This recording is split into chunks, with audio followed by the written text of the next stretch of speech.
Hello, everybody. I'm Paul Ryden. What's the most pressing issue of our time? War in the Middle East, immigration, the economy? What if you contacted your GPS and it took you far from where you wanted to go? Worse yet, if the navigation system on the airplane you're in took you off course, would that constitute the most pressing issue? Well, our guest today, Ruth Leedy Carr, says there's an Earth axis shift with all sorts of implications, and that's the most pressing issue of our time. The book is Tipping Point for a Hollow Earth: How Asimov and Sagan Backed My Prophecy of a Polar Hole Shift to Europe. Welcome, Ruth. Glad you could join us today from Easton, Maryland. Well, thank you for having me.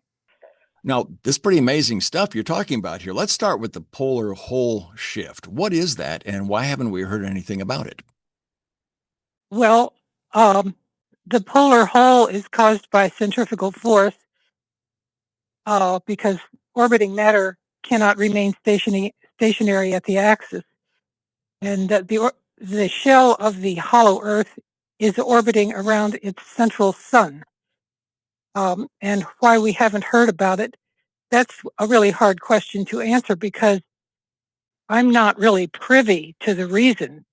I assume the cover-up comes from the people of the inner Earth who want to control the outcome of the polar shift that's coming. And the polar shift is coming because the Earth's magnetic field has been declining or decaying in strength for 2,500 years, and that is the prelude to the reversal of hemispheres, where the North magnetic pole goes down into the southern hemisphere and vice versa. But they don't assume the same positions as before, or they don't have to. In other words, you can get a tremendous shift in the location of the north and south magnetic pole when this reversal occurs. And actually, this has actually happened in the past, according to a CBS report of January the 20th, 2000. But anyway, it's getting ready to happen again. It's been predicted by a number of experts, but they haven't exactly put screaming headlines on their predictions. And so the predictions kind of get lost in the fine print of their book. But it has been predicted. It's not my idea. Right. Well, there have been polar shifts. I mean, I know that the magnetic pole changes ever so slightly. You're talking about it reversing from north all the way to the south, or just shifting towards Europe? The north magnetic pole will reform someplace in the southern hemisphere, and the south magnetic pole will rethink in northern Europe. And this is based partly on the prophecies of Edgar Cayce, partly on comments from a geologist who was asked to comment on what Cayce had said and endorsed a lot of it and connected it to the reversing of Earth's field. The Cayce prophecies indicate that the upper portion of Europe will be changed as in the twinkling of an eye. And to me, this was the most drastic prediction that Cayce had made. And I took it to be a prediction of a pole for Northern Europe. Now, I mean, I cannot prove it myself, but I think it could probably be proven by examining the magnetic field lines of what's called core spots that arise near Indonesia. This is reported in Scientific American, December 1989, in an article by Jeremy Bloxham and David Gubbin called The Evolution of Earth's Magnetic Field. And these little core spots arise near Indonesia, and they travel past India and on down to the southern Atlantic or southern Indian Ocean on either side of Africa. And they have reversed magnetic fields associated with these core spots. These tiny little reverse magnetic fields are growing in size and strength as the main field decays.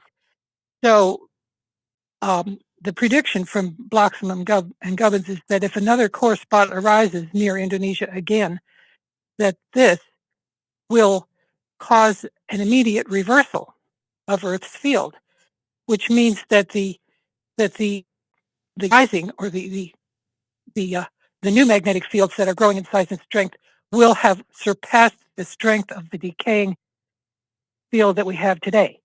And so at that point, the location of the magnetic poles will begin to wander and reset What are the in opposite position. And so I just believe that these little tiny magnetic fields are probably aiming toward the new magnetic poles that we will have in the future.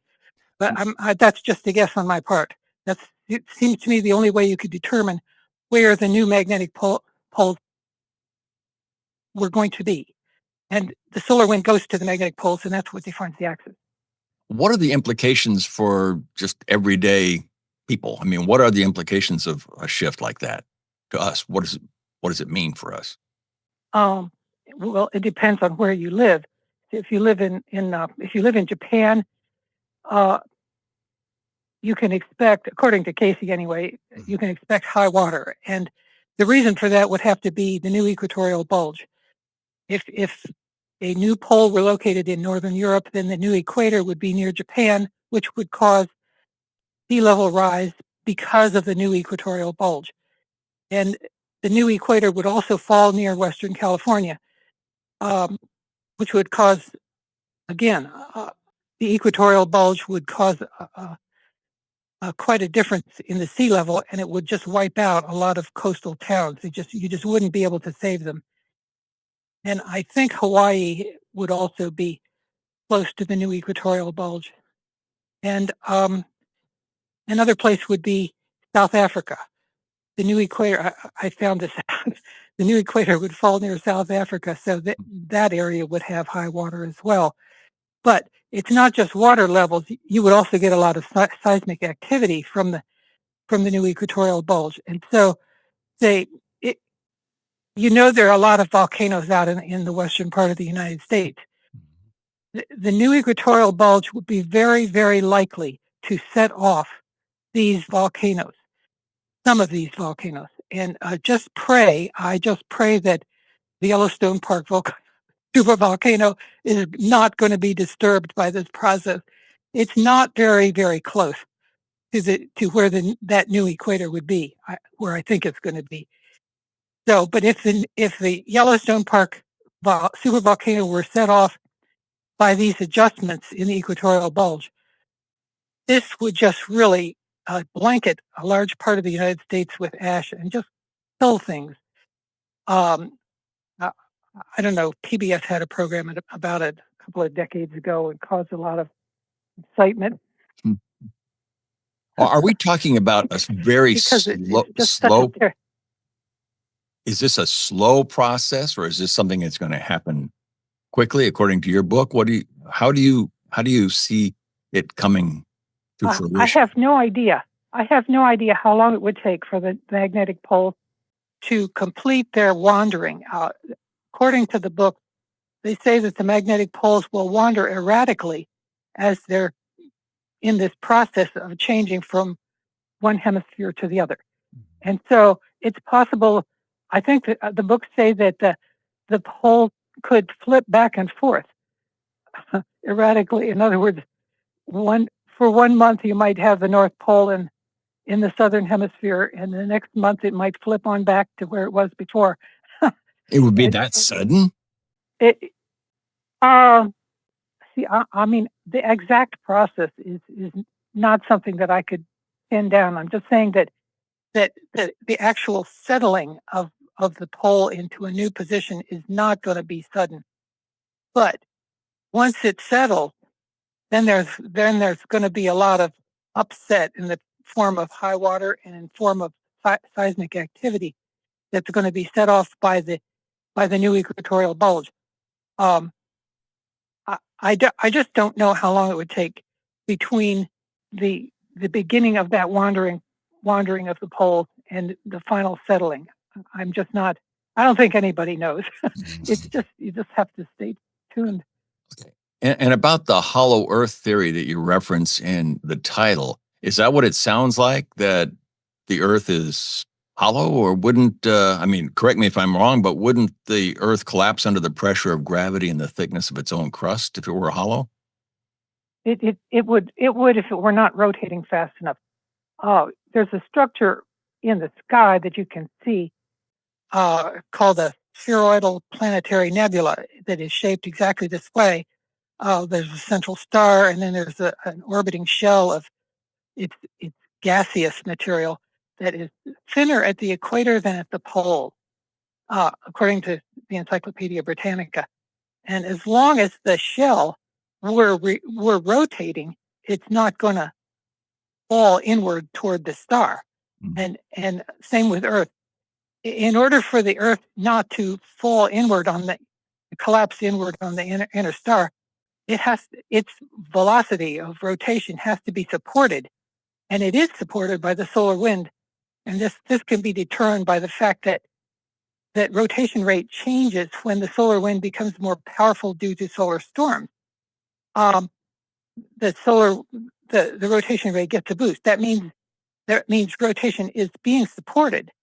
But the concern is the fact that Mars does not have magnetic poles, and so the solar wind cannot strike those poles, uh, as happens on Earth. On Earth, the magnetic field directs the solar wind to strike at the magnetic poles, which supports rotation.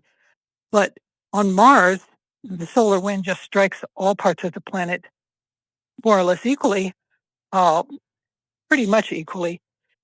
At least there are no north and south magnetic poles that serve as those key points for rotation to be supported.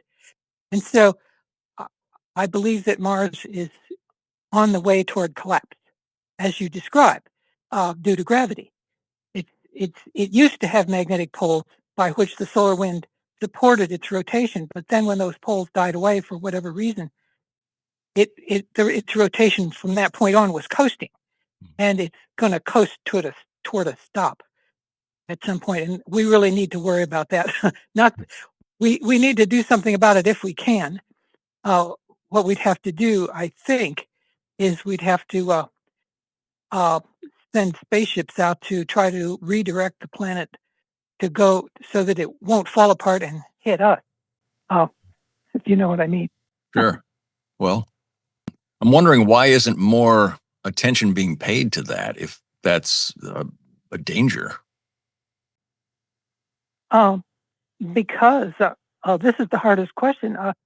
Uh, it's just that there's some kind of a cover up, and um, we shouldn't exclude the possibility of the inner Earth people having mental control, the ability to control our scientists in a selective way. In other words, we're beginning to develop these techniques ourselves. Certain memories can be suppressed selectively.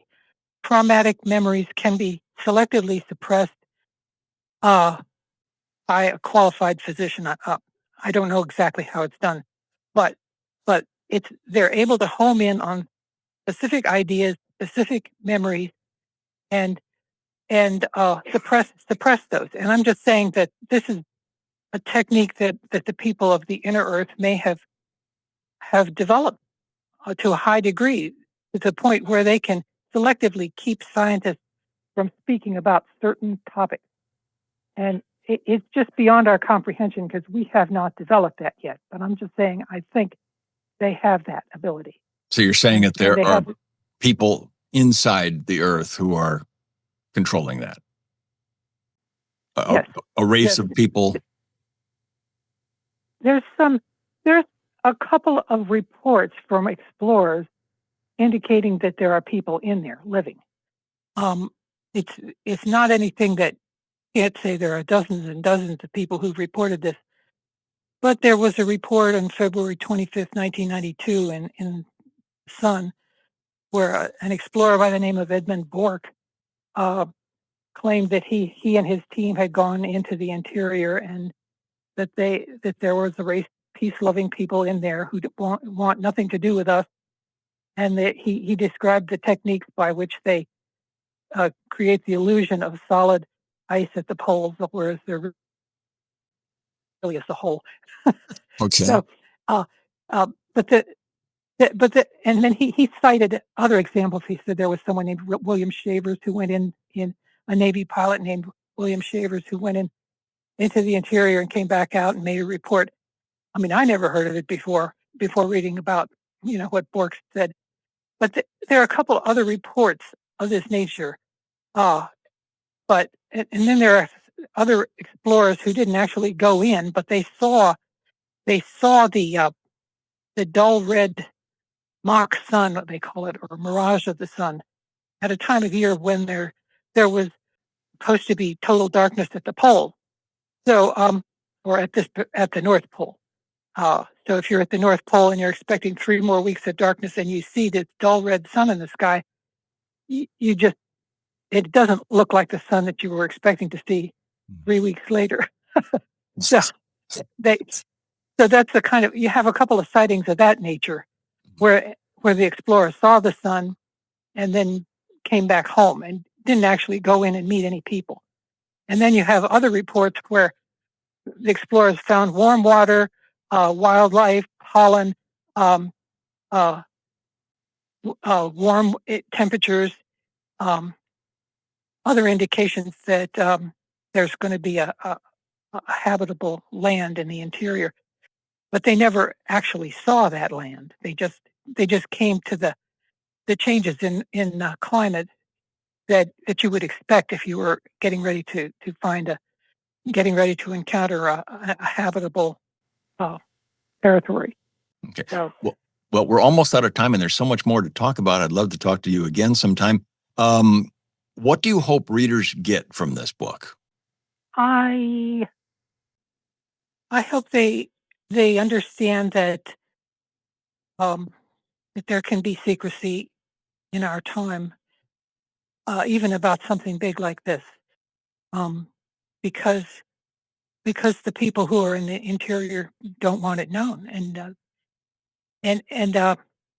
it's a secret that's a threat to us. I'm not sure why. They want to threaten us, but I just think people should be on guard.